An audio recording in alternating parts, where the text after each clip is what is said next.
watch me sway, darkness falls and we all pray, hoping for the light of day, down to the river. I'm out here looking for some chasing, but I found some chasing of the wrong kind. Was watching different groups of doe. Last night or the other night I come up here, I seen 10 doe, a group of 6 and a group of 4 back behind me, about 200-300 yards.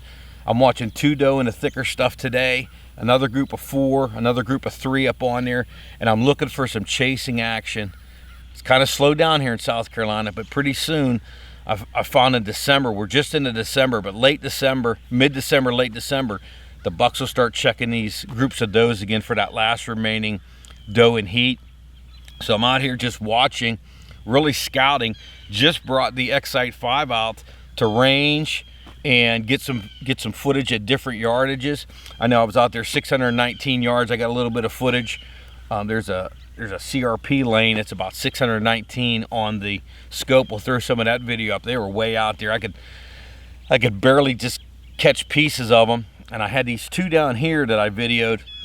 They went in the woods for a while, and I hung out here just watching. I want to see where they go bed. I learn a lot on these hunts like this. Where do they go bed? Where do they break off from?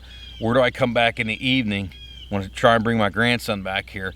Where do they come out in the evening, enter these fields, exit these fields? So I'm out here just learning, and I'm catching these 2 doe come back out, starting to feed, and then all of a sudden they take off running, which I think is good, possibly could be a buck. So I'm sitting here watching. They take off. So I turn that way. I didn't range it though, but I did turn that way, and I caught a coyote along that creek down there. And by the time I got situated, it crossed into the field that I'm in, this lower field. And man, I really had to yell. I had to yell a couple times, hoot, howl, just for it to stop. It finally stopped.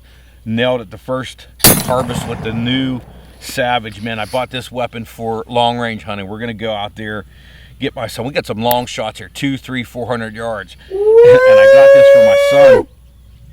And really, even the coyote hunt on this thing. And this thing shoots really well. Sighted in at exactly 200 yards.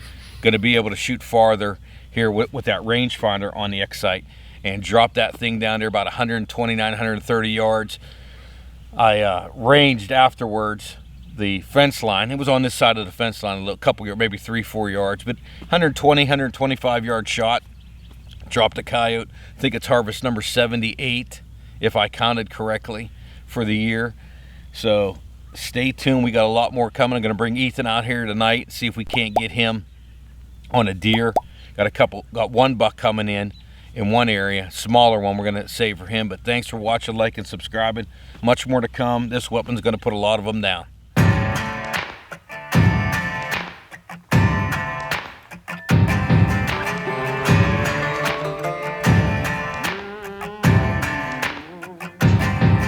With a piece in my hand and bloodshot eyes, I walked to the water for a last goodbye. He begged so much, it clouded my mind. One thing's clear, the man's gotta die. Might makes right, so he said, when he held all the keys over our head. I lived in that grip, but now he'll learn at the end with the tables turned. Lord, forgive me.